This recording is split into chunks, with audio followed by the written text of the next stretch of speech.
สบายดีกันมื้อเที่ยงเด้อพี่น้องอาหารเที่ยงออมไก่สเปนแต่ว่าเวลาเฮ็ดบ่ได้ถ่ายให้เบิ่งเด้อสิมาถ่ายให้เบิ่งตอนมันสุกแล้ว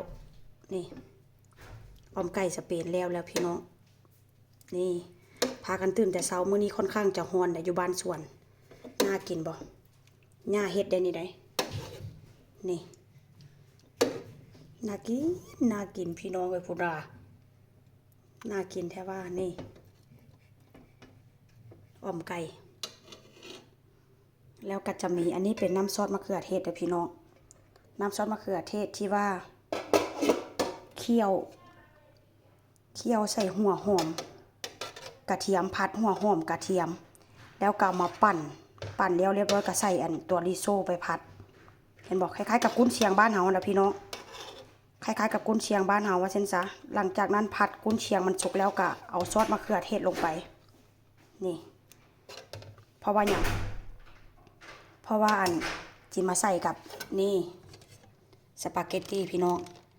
สปาเกตตี้นี่ก็ลวกแล้วเรียบร้อยแล้วได้เตรียมของไว้แบบนี้เพราะว่าอันขึ้นมาจากสระว่ายน้ำแล้วก็จิได้มาอุ่นไก่แล้วก็จิได้เอาเส้นสปาเกตตี้นี่นะตั้งไฟมันร้อนแล้วก็เอาเส้นสปาเกตตี้ลงไปแล้วก็เรียบร้อยเลยพี่น้องนี่แล้วก็จะมีอันนี้อันมันฝรั่งนี่มันฝรั่งนี่ย่ากะจะอันหั่นเป็นตอนน้อยๆแล้วก็เพิ่นก็จะท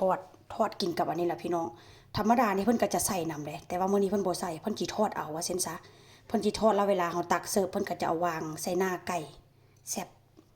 แล้วก็จะมีสลัดมักแตงหั่นจังซี่ล่ะหั่นเป็นตอนน้อยๆแล้วก็จะมีสลัดแบบนี้นำเด้อพี่น้องจะมีสลัดอันเคี่ยวนำว่าเส้นซะมื้อนี้ก็จะกินข้าวแซ่บๆพี่น้องเมนูอาหารสวยเดี๋ยวนี้เด้อเห็นบ่ก็จะเป็นประมาณนี้สลัดแล้วก็จะมีสปาเกตตี้แล้วก็จะมีไก่นี่น้ำซอสมะเขือเทศเตรียมเสร็จแล้วเรียบร้อยแล้วทีนี้ก็จะไปสระว่ายน้ำก่อนหลังจากลงมาสระว่ายน้ำแล้วก็จะมากินข้าวสวยแล้วเรียบร้อยแล้วพี่น้อง